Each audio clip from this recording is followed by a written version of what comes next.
Hello everyone, आपका स्वागत है प्रिया अफसाना मोरालिटी चैनल पर। आज हम समझने वाले हैं क्लास 7th का, जो कि एक चैप्टर है न्यूट्रिशन इन प्लांट्स, और क्लास 10th में ये कंप्लीट टॉपिक है जो कि बोर्ड एग्ज़ाम के लिए बहुत इंपॉर्टेंट है। वैसे तो अगर आप बायोलॉजी किसी भी क्लास में पढ़ते हैं तो ये टॉपिक हमेशा आते हैं, बट स्पेशली क्लास 7th में ये चैप्टर है, चैप्टर 1 बायोलॉजी का, और 10th में ये टॉपिक्स हैं। तो देखते हैं पहला क्या क्वेश्चन बनता है, इसके हम डिटेल में समरी समझेंगे बहुत ही ईजी लैंग्वेज में। पहला क्वेश्चन अगर पूछा जाता है तो न्यूट्रिशन, तो देखिए न्यूट्रिशन क्या होता है। आप इसको हिंदी या इंग्लिश कैसे भी अगर समझ लेते हैं, इसको कन्वर्ट करना आपके लिए बहुत इजी हो जाता है।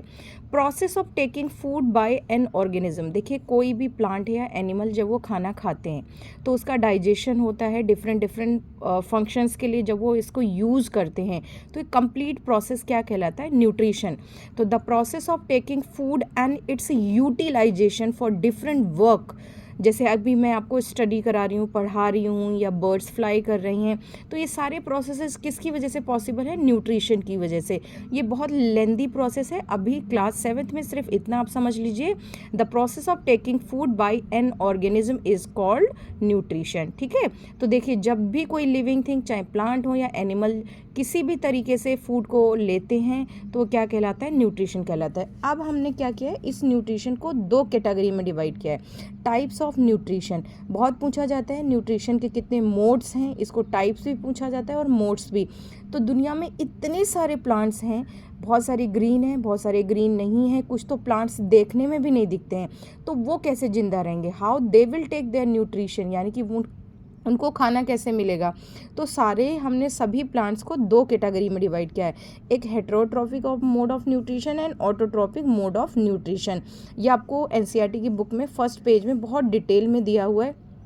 देखिए ऑटो का मतलब क्या होता है, सेल्फ। ट्रॉफिक का मतलब क्या होता है, प्लांट्स। न्यूट्रिशन का मतलब क्या होता है, अभी मैंने बताया, वो प्रोसेस जिसमें उनको एनर्जी मिलती है। तो जब ग्रीन प्लांट ये एनर्जी खुद लेते हैं, अपने आप से खाना प्रिपेयर करते हैं, फूड प्रिपेयर करते हैं with the help of photosynthesis, इसको क्या बोलते हैं, ऑटोट्रॉपिक मोड ऑफ न्यूट्रिशन। इसमें सिर्फ ग्रीन प्लांट्स आते हैं, ध्यान रखिएगा। न्यूट्रिशन के दो मोड्स होते हैं, दो तरीके होते हैं, heterotrophic of nutrition and autotrophic mode of nutrition, जिसमें organism make their own food through photosynthesis process, for example all green plant। सिर्फ इसमें green plants आएंगे क्योंकि green plants ही photosynthesis कर सकते हैं। अब देखिए दूसरा इसका टाइप क्या है, हेटेरोट्रॉपिक मोड ऑफ न्यूट्रिशन। इसमें क्या होता है, ये सभी प्लांट्स हैं लेकिन ये डायरेक्टली और इनडायरेक्टली किसके ऊपर डिपेंड होते हैं, ग्रीन प्लांट पे ही डिपेंड होते हैं, और या एनिमल्स पे डिपेंड होते हैं। तो इनको हम क्या कहलाते हैं, हेटेरोट्रॉपिक मोड ऑफ न्यूट्रिशन। और ये कौन कौन से होते हैं आपको बता दूं, पैरासाइट्स होते हैं, सेप्रोफाइट्स होते हैं, इंसेक्टिवोरस प्लांट्स होते हैं। तो ये मेनली तीन चीज़ों को हम डिटेल में इस चैप्टर में पढ़ने वाले हैं कि न्यूट्रिशन जो आपने देख लिया, the process in which any organism, चाहे प्लांट हो और एनिमल हो, टेक न्यूट्रिशन यानी कि take food and its utilization for different work. Different work का मतलब क्या होता है, respiration, moving, reproduction, walking etcetera. And nutrition के तरीके कैसे हैं, जैसे आपकी बॉडी के अंदर एनर्जी जानी है तो कैसे जाए एनर्जी, तो वो दो तरीके से जाएगी, autotrophic mode of nutrition and heterotrophic mode of nutrition. Autotrophic mode of nutrition में ग्रीन प्लांट्स अपना फूड खुद प्रिपेयर कर रहे हैं, जबकि हेटेरोट्रॉपिक मोड ऑफ न्यूट्रिशन में प्लांट्स क्या हैं, दूसरे प्लांट्स पे डिपेंड है या एनिमल्स पे डिपेंड है। तो अब हम एक एक करके इसको स्टेप बाय स्टेप पढ़ेंगे। तो देखिए सबसे पहले क्या होता है, ग्रीन प्लांट अगर सेल्फ डिपेंड हैं तो कैसे हैं, क्योंकि उनको फोटोसिंथेसिस प्रोसेस करना आ रहा है। फोटोसिंथेसिस प्रोसेस की कंप्लीट मैंने वीडियो ऑलरेडी शेयर कर रखी है, लेकिन यहाँ शॉर्टकट में समझ लेते हैं। जैसे ये एक ग्रीन प्लांट है, तो ये ग्रीन प्लांट है, इसको ग्रोथ बड़ा होने के लिए इसको चार मेन चीज़ें रिक्वायर्ड हैं। ये देखिए मैंने नंबर भी डाले हुए हैं, आप इसका स्क्रीनशॉट ले सकते हैं। सबसे पहले इनको सनलाइट चाहिए जो कि सन से रिसीव होगी, और ये सनलाइट को एब्जॉर्ब कौन करेगा, ट्रैप कौन करेगा, ग्रीन कलर जो इनमें प्रेजेंट होता है क्लोरोफिल, वो सनलाइट को ट्रैप करेगा। तो लीव्स हैव ग्रीन पिगमेंट जिसको हम क्लोरोफिल बोलते हैं, विच कैप्चर या ट्रैप द सनलाइट। देखिए दो चीज़ें हो गई हैं, एक तो आपका सनलाइट हो गई और ग्रीन कलर। कार्बन डाइऑक्साइड इनको चाहिए जो कि लीफ में स्टोमेटा के थ्रू से एंटर करती हैं। ध्यान रखिएगा ये भी बहुत पूछा जाता है कि CO2 कहाँ से एंटर होती है, तो लीव्स में नीचे बेस में भी और अपर साइड दोनों साइड ही छोटे छोटे स्मॉल होल्स होते हैं, जैसे आपके घर में दरवाजे होते हैं ना, ऐसी लीफ में भी छोटे छोटे स्मॉल टाइनी पोर्स होते हैं स्टोमेटा बोलते हैं। और इनका मेन फंक्शन क्या है, CO2 को एंटर करने, यानी कि एक्सचेंज ऑफ गैसेस। और जब हम पानी डालते हैं कभी कभी एक्स्ट्रा पानी होने से तो ये क्या होता है, ख़राब हो सकती हैं, रूट सड़ सकती हैं, तो यहाँ से वो इन्हीं स्टोमेटा से एक्स्ट्रा वाटर भी इवेपोरेट होता है। तो स्टोमेटा का क्वेश्चन बहुत पूछा जाता है, व्हाट आर स्टोमेटा। तो समझ लें, स्टोमेटा आर टाइनी पोर्स या holes which are present on leaves, और छोटे छोटे स्टेम में भी प्रेजेंट होते हैं, जो बहुत छोटे प्लांट्स होते हैं ना, हर्ब्स, उनके स्टेम में भी प्रेजेंट होते हैं। And what is the function, इनका फंक्शन होता है एक्सचेंज ऑफ गैसेस या ट्रांसपिरेशन को स्टॉप करना या अलाउ करना। अब ये पूछा जाता है कि कब फंक्शन करते हैं, तो ये मॉर्निंग और इवनिंग में ज़्यादा करते हैं। दोपहर में जब बहुत ज़्यादा सनलाइट होती है तो ये क्लोज़ हो जाते हैं। क्लोज़ होने के लिए इनके पास में क्या होते हैं, 2 गार्ड्स होते हैं। जैसे कि कोई डोर होता है ना, डोर को बंद करने के लिए, क्लोज़ करने के लिए, इसी तरीके से स्टोमेटा में 2 गार्ड सेल्स होती हैं, जो कि बहुत ज़्यादा हार्श कंडीशंस होती हैं, गर्माहट होती है, बहुत तेज़ धूप होती है, तो ये क्लोज़ हो जाती हैं। तो ये लीफ में स्टोमेटा के थ्रू CO2 एंटर करती है। तो carbon dioxide CO2 is taken from air through tiny pores called stomata. ध्यान रखिएगा, स्टोमेटा बहुत पूछा जाता है। आई रिमेंबर ये BSc तक में आया हुआ था। और वाटर इनको कहाँ से एब्जॉर्ब होगी, रूट से होगी। रूट में छोटे छोटे से हेयर्स होते हैं जो कि वाटर को एब्जॉर्ब करने में हेल्प करते हैं। और ये ऊपर कैसे जाएगा, तो यहाँ छोटे छोटे से, जैसे आपकी बॉडी में नर्व्स होती हैं, ऐसे इनकी बॉडी में भी ट्यूब्स होते हैं जिसको जाइलम बोलते हैं। जाइलम से, जा से जड़, जा से जाइलम से वाटर जब इनकी बॉडी में ऊपर चढ़ता है तो क्या होता है, ये फोटोसिंथेसिस प्रोसेस के लिए लीफ में पहुंच जाता है। अब देखिए, ये सारी ऑल 4 कंपोनेंट्स, ये सब क्या है, नॉन लिविंग है, जिसको हम क्या बोलेंगे, इनऑर्गेनिक। नॉन लिविंग चीज़ों को साइंस की कैटेगरी में हम क्या बोलेंगे, इनऑर्गेनिक। ये सभी इनऑर्गेनिक चीज़ें कहाँ पे पहुँच जाएंगी, लीफ में। और जब ये प्रोसेस होगा तो ये सब क्या बन जाएंगी, ऑर्गेनिक। तो कभी कभी पूछा जाता है कि हाउ कैन यू से photosynthesis is a inorganic but it is still called organic. क्यों, क्योंकि ये सभी चारों चीज़ें क्या हैं, नॉन लिविंग हैं, इनऑर्गेनिक हैं, बट आफ्टर फोटोसिंथेसिस जो कि ये फूड बन जाएंगी, यानी कि प्लांट इटसेल्फ एक फोटोसिंथेसिस का प्रोडक्ट है, तो क्या बन जाएंगी, ऑर्गेनिक। अब देखिए, आफ्टर फोटोसिंथेसिस प्रोसेस क्या बनेगा, तो ऑक्सीजन रिलीज होगी और ग्लूकोज बनेगा। ग्लूकोज का फॉर्मूला क्या होता है, C6H12O6। ये बहुत पूछा जाता है, फोटोसिंथेसिस का प्रोसेस क्या होता है। तो देखिए, यहाँ पे आपको क्या चाहिए, वाटर चाहिए, कार्बन डाइऑक्साइड चाहिए और सनलाइट और इनकी प्रेजेंस चाहिए। तो इनकी प्रोसेस में क्या बनेगा, 6CO2, 12H2O और सनलाइट, और क्या बनेगा आपका नीचे क्लोरोफिल बनेगा, क्या, C6H12O6 प्लस ऑक्सीजन। ये आपका फोटोसिंथेसिस प्रोसेस है। डिटेल में मैं आपको ऑलरेडी वीडियो शेयर कर चुकी हूँ। इसीलिए अब जो ऑटोट्रॉपिक न्यूट्रिशन है वो क्या कहलाता है, सेल्फ कहलाता है, क्योंकि यहाँ पे जो प्रोसेस हो रहा है वो ग्रीन प्लांट खुद कर रहे हैं। ये बहुत पूछा जा सकता है क्वेश्चन, अब देखिए कहीं से भी आ सकता है कि सनलाइट को ट्रैप कौन कर रहा है, ग्रीन पिगमेंट कर रहा है, जिसको क्लोरोफिल कहते हैं। CO2 कहाँ से एंटर करती है, स्टोमेटा से एंटर करती है। स्टोमेटा क्या होते हैं, टाइनी पोर्स होते हैं। कहाँ प्रेजेंट होते हैं, लीफ से प्रेजेंट होते हैं। वाटर कहाँ से एंटर कर रहा है, रूट से एंटर कर रहा है। और इसको कौन लेके जा रहा है, इसको जाइलम टिश्यू लेके जा रहे हैं। टिश्यू क्या है, अभी आप थोड़ा सा लेटर ऑन चैप्टर्स में पढ़ेंगे। अब हम आते हैं सेकेंड स्टेप की तरह, हेटेरोट्रॉपिक मोड ऑफ न्यूट्रिशन, यानी कि वो न्यूट्रिशन का तरीका जिसमें प्लांट्स खुद खाना ना बना के ग्रीन प्लांट पर डिपेंड होते हैं। तो देखिए, हम पहला देखते हैं पैरासाइटिक प्लांट्स। नॉर्मली ये वर्ड्स मैं बहुत यूज़ करती हूँ, बहुत से लोग खुद कोई काम ना करके दूसरों पे डिपेंड होते हैं, उनको क्या कहलाते हैं, पैरासाइट्स कहलाते हैं। देखिए, पैरासाइट वो प्लांट होते हैं जिनके अंदर ना तो लीफ होता है ना तो क्लोरोफिल होता है। वो क्या करते हैं, किसी ग्रीन प्लांट्स के चारों तरफ लिपट जाते हैं, अच्छे से उनसे ही न्यूट्रिशन को स्टक करते रहते हैं, खींचते रहते हैं, चूसते रहते हैं। और जिसके ऊपर जिस प्लांट पे ये होते हैं उसको होस्ट प्लांट बोलते हैं, और खुद ये क्या कहलाते हैं, पैरासाइटिक प्लांट कहलाते हैं। तो इसका बहुत बड़ा एग्जाम्पल है कसकटा, जिसको अमरवेल बोलते हैं। अमर हिंदी में कौन होता है, जो कभी नहीं मरता है, येलो कलर का होते हैं। कभी कभी बेनियन ट्री, बड़े बड़े ट्रीज पे आपको दिखेगा, पूरा का पूरा उस प्लांट को कवर कर लेते हैं।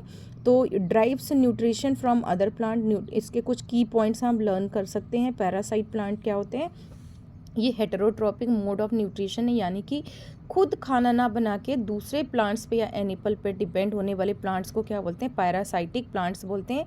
और ये 2 टाइप्स के होते हैं, टोटल पैरासाइटिक और पार्शियल पैरासाइटिक। देखिए इसी के मीनिंग से समझ जाइए, टोटल पैरासाइटिक प्लांट्स क्या होते हैं, जो फुली डिपेंड होते हैं, यानी कि पानी पीने से लेके न्यूट्रिशन, फूड, सब कुछ दूसरे प्लांट से ले रहे हैं। जबकि पार्शियल पैरासाइट्स क्या होते हैं, थोड़ा बहुत हो सकता है सिर्फ फूड ले रहे हो, न्यूट्रिशन ले रहे हो, वाटर खुद अपने आप से इवेपोरेट कर रहे हो, तो इस तरीके के क्या कहलाते हैं, पार्शियल पैरासाइट कहलाते हैं। इसका एग्जाम्पल क्या है, कसकटा बहुत पूछा जाता है। अच्छा, ये कैसे फूड को रिसीव करते हैं, तो इनकी बॉडी में कुछ ना हॉस्टिया होते हैं, जैसे आपके नेल्स हैं ना, तो ऐसे इनकी बॉडी में कुछ हॉस्टिया होते हैं जो कि अच्छे से स्टक कर देते हैं होस्ट की बॉडी में और वहीं से चूसते रहते हैं, सक करते रहते हैं। तो पैरासाइटिक प्लांट्स का एग्जाम्पल क्या है, कसकटा। कसकटा को हिंदी में क्या बोलते हैं, अमरवेल। और ये कभी नहीं मरता है, अगर आप इसको उखाड़ के फेंक देंगे तो ये सूख जाएगा, जैसे इसको फेवरेबल कंडीशन मिलेगी दोबारा से दूसरे प्लांट से न्यूट्रिशन लेना शुरू कर देगा। नेक्स्ट है इंसेक्टिवोरस प्लांट। ये मोस्टली बच्चों को पता होता है क्योंकि जूनियर क्लास में इंट्रोड्यूस हो जाता है। तो इंसेक्ट से समझ जाइए, जो कि कीड़े खाने वाले प्लांट्स को क्या बोलते हैं, इंसेक्टिवोरस प्लांट्स बोलते हैं। तो ये देखिए टोटल पैरासाइट्स नहीं होते, ये भी कहीं ना कहीं पैरासाइट्स हैं, लेकिन ये टोटल नहीं है, पार्शियल पैरासाइट है। इनको कार्निवोर्स प्लांट्स भी बोलते हैं। कार्निवोर्स एनिमल्स कौन से होते हैं, जो कि दूसरे एनिमल्स को खाते हैं, मांस खाते हैं। तो ये देखिए प्लांट्स होके भी दूसरे को खा रहे हैं, तो इसलिए इनका दूसरा नाम क्या होता है, कार्निवोर्स प्लांट। तो insectivorous plants are those plant which are depend on other plant और इंसेक्ट्स। प्लांट नहीं, आप यहाँ पे इंसेक्ट्स वर्ड्स यूज़ करेंगे, दे ईट अदर इंसेक्ट्स। अच्छा, क्यों खाते हैं, बहुत पूछा जाता है, क्योंकि ये उन एरियाज़ में ग्रो होते हैं बाय नेचर जहाँ पे लैक ऑफ नाइट्रोजन होता है, नाइट्रोजन की कमी होती है, और नाइट्रोजन की कमी होने की वजह से इनकी बॉडी में प्रोटीन नहीं बनता है। प्रोटीन नहीं बनेगा तो ग्रोथ नहीं होती। ध्यान करिएगा, क्वेश्चन बहुत बारीक हैं जो कि सीनियर क्लासेस में बहुत पूछे जाते हैं कि नाइट्रोजन की इंपॉर्टेंस आपकी बॉडी में क्या है। तो नाइट्रोजन की वजह से ही आपकी बॉडी में क्या होता है, प्रोटीन बनती है, और प्रोटीन नहीं होगी तो ऑब्वियसली आपकी बॉडी ग्रो नहीं होगी। तो इंसेक्टिवोरस प्लांट्स क्या हैं, वो प्लांट्स जो कि इंसेक्ट्स को कंज्यूम करते हैं, कीटों को खाते हैं। कीटों को खाने के लिए इनकी बॉडी में अलग स्पेशल टाइप का शेप बन जाता है, जैसे ये देख लीजिए घड़े जैसा है। आप अपने घरों में वास यूज़ कर सकते हैं। जैसे कोई इंसेक्ट इनकी तरफ अट्रैक्ट होता है तो ये ढक्कन बंद हो जाता है, और यहाँ एक बहुत स्लिपरी चिपचिपा स्टिकी मटेरियल होता है जो कि इसको खिसका के अंदर ले जाता है, और इनकी बॉडी में डाइजेस्टिव एंजाइम्स होते हैं, उनको डाइजेस्ट कर लेते हैं और इनको नाइट्रोजन मिल जाती है। बेचारे कहीं जा सकते नहीं हैं तो क्या करेंगे, नाइट्रोजन कैसे कंज्यूम करेंगे, तो इनके पास में क्या होता है, स्पेशल टाइप की स्मेल होती है, फ्रेगनेंस होता है, या इनमें एक ऐसी शाइनी सब्सटेंस होता है जैसे सनड्यू। सनड्यू क्या होता है, जैसे सन की रोशनी पड़ती है वो एकदम चमकने लगता है, तो इंसेक्ट अट्रैक्ट होते हैं और आके फंस जाते हैं। और ये क्या होता है, पिक्चर प्लांट, ये ऐसे इतना खूबसूरत सा दिख रहा है, देखिए घड़े जैसे लटके हुए हैं कि इंसेक्ट्स अपने पास इनके पास में आते हैं। ड्रोसेरा, बहुत सारे ऐसे प्लांट हैं जिनके बाद में स्पेशल कैरेक्टरिस्टिक्स आ जाते हैं जिसकी वजह से इंसेक्ट इनकी तरफ अट्रैक्ट होते हैं। इसका एग्जाम्पल आप लर्न कर लीजिएगा, पिक्चर प्लांट बहुत पूछा जाता है, और ये डायग्राम भी ड्रॉ करें जब भी ये क्वेश्चन आता है, और ये क्वेश्चन अलग से आएंगे। What are insectivorous plant, plant which eat insect, very simple, plants which eat insect are called insectivorous plant. They eat insect to fulfill their nitrogen कमी को, नाइट्रोजन की कमी को पूरा करने के लिए ये खाते हैं इंसेक्ट्स को। तो ठीक है, और ये अच्छा क्यों खाते हैं, क्योंकि they grow in that areas where lack of nitrogen, बहुत जहाँ कीचड़ होता है इस टाइप के एरिया में ये ग्रो होते हैं। लास्ट है जो कि बहुत पूछा जाता है, सिम्बायोसिस। सेप्रोफाइट्स रह गया अभी, सेप्रोट्रॉप। सेप्रो से समझ जाइए सड़ी गली, यानी कि कुछ प्लांट्स ऐसी जगह ग्रो होते हैं जहाँ पे इनको फोटोसिंथेसिस, तो देखिए इनको करना आता ही नहीं, ये वो प्लांट्स की बात हो रही है जो फोटोसिंथेसिस नहीं करते हैं। सेप्रोट्रॉप्स वो होते हैं जो डेड और डिकेइंग सब्सटेंस पे ग्रो होते हैं, यानी कि सड़ी गली चीज़ों पे ग्रो होते हैं। जैसे आप विलेज वगैरह में देखिए फार्मर्स क्या होते हैं, अपने काऊ डंग, गोबर वगैरह को एक कॉर्नर में खेत में इकट्ठा कर देते हैं, तो ये वहाँ पे ग्रो होते हैं, और ये आपको एकदम ऐसा अम्ब्रेला जैसा दिखेंगे, वाइट कलर के, रेनी सीजन में बहुत ज़्यादा दिखेंगे। तो इसको हिंदी में बोलते हैं कुकुरमुत्ता, और इसको हम इंग्लिश में बोलते हैं मशरूम। वाइट कलर के होते हैं, बहुत सारी वैरायटीज़ इनकी होती हैं जो कि पॉइजनस भी होती हैं। हम बहुत शौक से डिलीशियसली खाते हैं क्योंकि इनमें बहुत ज़्यादा न्यूट्रिशियस वैल्यूज़ होती हैं। तो saprotrophs are those plants which do not do photosynthesis process and they are depend on dead and decaying substances. तो सड़ी गली चीज़ों पे ग्रो होने की वजह से इनका नाम क्या रख दिया गया है, सेप्रोट्रॉप्स। इसका एग्जाम्पल क्या है, मशरूम, और एकदम फ्लफ़ी होते हैं। All mushrooms are not edible, कुछ मशरूम्स ही होते हैं जो कि खाने के लायक होते हैं, ध्यान रखिएगा। और ये फंगी फैमिली के हैं। जो मशरूम है ये क्या है, माइक्रो ऑर्गेनिज्म है, जो आपने कभी सुने होंगे, बैक्टीरिया, वायरस, एल्गी, फंगी। तो मशरूम फंगी कैटेगरी के हैं। अभी आप सीनियर क्लासेस में धीरे धीरे जाएंगे तो आप माइक्रो ऑर्गेनिज्म के बारे में डिटेल में पढ़ेंगे। तो ये आपके मेनली आपने 3 हेटेरोट्रॉपिक मोड ऑफ न्यूट्रिशन पढ़े हैं। वो मोड ऑफ न्यूट्रिशन जिनमें इनको न्यूट्रिशन तो मिल रहा है, एनर्जी तो मिल रही है, लेकिन खुद से ये खाना प्रिपेयर नहीं कर रहे हैं। तो पहला क्या थे, पैरासाइटिक प्लांट, जो कि दूसरे, ये लिविंग है और दूसरों पे डिपेंड है खाने के लिए, पानी के लिए। इंसेक्टिवोरस प्लांट, ये फोटोसिंथेसिस कर रहे होते हैं लेकिन ये दूसरों पे डिपेंड हैं, इंसेक्ट्स को खाते हैं। क्यों? क्योंकि नाइट्रोजन के इनके अंदर बहुत ज़्यादा कमी है। फिर है सेप्रोट्रॉप, सेप्रोफाइटिक ऑफ न्यूट्रिशन इसको बोलते हैं, सेप्रोफाइटिक मोड ऑफ न्यूट्रिशन। अच्छा, इनके एग्जाम्पल जरूर याद करिएगा। पैरासाइटिक का है कसकटा, यहाँ पे देखिए आप स्पेलिंग देख सकते हैं। इंसेक्टिवोरस के तो बहुत सारे हैं, पिचर प्लांट है, सनड्यू है, ड्रोसेरा है, एटसेट्रा। सेप्रोफाइटिक में मशरूम आते हैं, देखिए यहाँ पे आप डायग्राम भी बना सकते हैं। फोर्थ है सिम्बायोसिस। सिम्बायोसिस का मतलब क्या होता है, जब दो डिफरेंट लिविंग ऑर्गेनिज्म आपस में रहते हैं और एक दूसरे को सपोर्ट करते हैं, एक दूसरे की हेल्प करते हों और सरवाइव करते हैं। जैसे कि आप 2 बच्चे बेंच पे बैठे हैं, एक बच्चा कहेगा कि मैं शार्पनर लेके आया हूँ, दूसरा कहेगा कि मैं पेंसिल। कोई बात नहीं, हम एक्सचेंज करके क्या करेंगे, अपना काम पूरा कर लेंगे अगर आपके पास में इमरजेंसी है। तो ये इमरजेंसी वाला ही सिस्टम है कि इनको न्यूट्रिशन लेना है, लेकिन एक के पास में क्या है, ग्रीन कलर है, लेकिन उसको वाटर एब्जॉर्ब करने की कैपेसिटी नहीं है। दूसरे के पास में क्या है, वाटर एब्जॉर्ब कर सकता है लेकिन क्लोरोफिल नहीं है। तो सिम्बायोसिस जो मोड ऑफ न्यूट्रिशन, इसमें 2 ऑर्गेनिज्म रहते हैं, माइक्रो ऑर्गेनिज्म, जो कि हैं एल्गी और फंगी। एल्गी के पास में क्लोरोफिल प्रेजेंट होता है और फंगी क्या करता है, इनको स्पेस प्रोवाइड करता है, वाटर प्रोवाइड करता है, बाकी सारी कंडीशंस प्रोवाइड करता है जिससे फोटोसिंथेसिस प्रोसेस हो पाए। तो ये दोनों म्यूचुअल अंडरस्टैंडिंग, म्यूचुअल वर्ड याद कर लीजिए। म्यूचुअल का मतलब क्या है, जो एक दूसरे को हेल्प करते हैं। तो सिम्बायोसिस प्रोसेस में जब एल्गी और फंगी एक दूसरे को सपोर्ट करते हैं और फोटोसिंथेसिस प्रोसेस होता है, जिससे कि एल्गी खाना बना के फंगी को देता है। जैसे कोई ट्री है, ट्री पे फंगी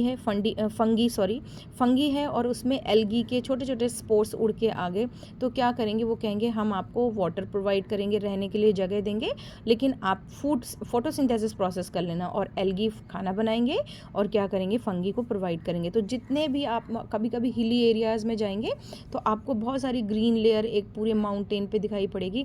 इसको क्या बोलते हैं, लाइकेन। और इनसे हम कलर निकालते हैं, डाई निकालते हैं। लाइकेन वर्ड आता है जब एल्गी और फंगी इकट्ठे रहते हैं, इसको क्या बोलते हैं, लाइकेन। बहुत से बच्चे इसको लाइचेन पढ़ते हैं, ये रॉन्ग है, this is called lichen. Lichen is a example in which 2 different organism live together, यानी कि ये प्लांट हैं दोनों ही और एक दूसरे को हेल्प करते हैं और उससे ग्रो होते हैं। अब इसको डिटेल में पढ़ लीजिए। देखिए, lichen is association of algae and fungi. मतलब इसमें कौन से ऑर्गेनिज्म रहते हैं या प्लांट्स रहते हैं। The fungus provide shelter. जो फंगी होता है, देखिए फंगी का मतलब प्लूरल वर्ड, फंगस का मतलब एक सिंगुलर। फंगस प्रोवाइड शेल्टर का मतलब होता है घर, space, water and minerals to the alga. Alga का मतलब singular of algae. And in return alga provide food. ठीक है, यानी कि जो फंगी है उनको रहने के लिए space, water, rest of things provide करेगा, जबकि एल्गी इनको अच्छे से स्टोर करके सिंथेसिस करके फोटोसिंथेसिस करेगा। Certain fungi live inside the roots of plant. कुछ फंगी जो होते हैं वो प्लांट्स की रूट में भी रहते हैं। Plant provide shelter and food fungi to help the plant to absorb nutrition. जो फंगी होते हैं वो क्या करते हैं, उनको न्यूट्रिशन प्रोवाइड करते हैं, जबकि रूट्स उनको शेल्टर प्रोवाइड करती हैं। तो ये 2 तरीके से सिम्बायोसिस होता है। इसी में इसका एग्जाम्पल आता है राइजोबियम बैक्टीरिया। राइजोबियम बैक्टीरिया बहुत पूछा जाता है। कुछ बैक्टीरिया जो होते हैं ना, लेग्यूमिनस प्लांट, स्पेशल टाइप के प्लांट्स होते हैं लेग्यूमिनस प्लांट, जैसे मटर और जितनी भी दाल की फैमिली के हो गए आपके लेग्यूमिनस प्लांट। लेग्यूमिनस प्लांट की रूट में कुछ बैक्टीरिया रहते हैं। तो बैक्टीरिया क्या करते हैं, उनको बहुत ज़्यादा हेल्प करते हैं एटमॉस्फेरिक नाइट्रोजन प्रोवाइड करने में, जिससे कि जो वहाँ की रूट्स होती हैं उनको बहुत ज़्यादा न्यूट्रिशन मिल जाती है, नाइट्रोजन मिल जाती है, वो प्लांट्स अच्छे से ग्रो होते हैं और इवन